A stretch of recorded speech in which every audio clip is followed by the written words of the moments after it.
ताईची मुलाखत घेऊया. ताई, मी तुला एकच पहिलाच प्रश्न विचारत आहे की तुझे पूर्ण नाव काय आहे? माझे पूर्ण नाव प्राची चटक आहे. तुझं शिक्षण कुठेपर्यंत आणि कुठे झालं? माझे पहिलीपासून चौथी ते हा शिक्षण जिल्हा परिषद कमारेपुट्टी येथे झालेलं आहे.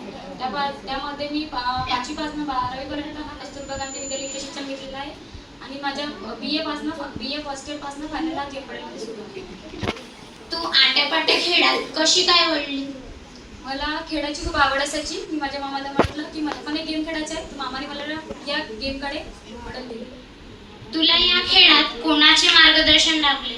मला या खेळामध्ये माझे जे प्रशिक्षण आहे ते म्हणजे श्यामदेशमुख सर, त्यानंतर माझे महाराष्ट्राचे जे कोच, महाराष्ट्राचे सेक्रेटरी आहेत ते डॉक्टर अमरकांत चाकोले यांच्या प्रशिक्षण. या खेळात आंतरराष्ट्रीय स्तरापर्यंत कशी पोहोचली?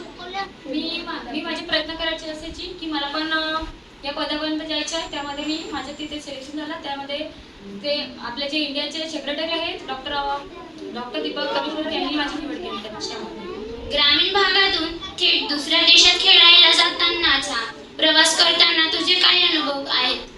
माझे अनुभव असं असायचे की आपल्या गावाचं पण नाव लौकिक व्हायला पाहिजे, त्याबरोबर आपल्या शहराचं पण, त्यानंतर भारताचं पण. या खेळाबद्दल आम्हाला माहिती व प्रात्यक्षिक कुठून करून दाखवू शकशील का?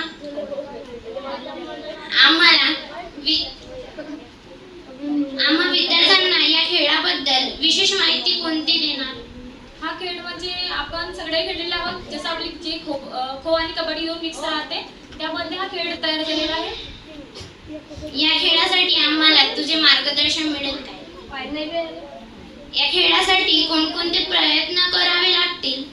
प्रयत्न म्हणजे जे आपण एक्सरसाइज करतो ते महत्त्वाचे आहे आणि सगळ्यात मोठी म्हणजे रनिंग, जी आपली रनिंग असते ती महत्त्वाची आहे. आणि आपण जेवण किंवा नाश्ता जो करतो तो आपण आपल्या शरीरानुसार तो नाश्ता केलेला पाहिजे, म्हणजे आपल्याला आपली त्याची एनर्जी मला की खेळताना आपल्याला म्हणजे त्रास व्हायला नको म्हणून छान. आणि तुला जेव्हा सुवर्ण पदक मिळाले तर तुझे काय होते? म्हणजे मला असं वाटायचे की मी माझे 7-8 वर्ष जे प्रयत्न केले की मी माझ्या प्रयत्नाला असं वाटतं की मी माझे प्रयत्न आतापर्यंत जे केलेले आहेत ते माझे प्रयत्न सगळ्यात झाले. आम्हाला या खेळाबद्दल पुरेपूर माहिती व योग्य मार्गदर्शन केल्याबद्दल तुझे धन्यवाद.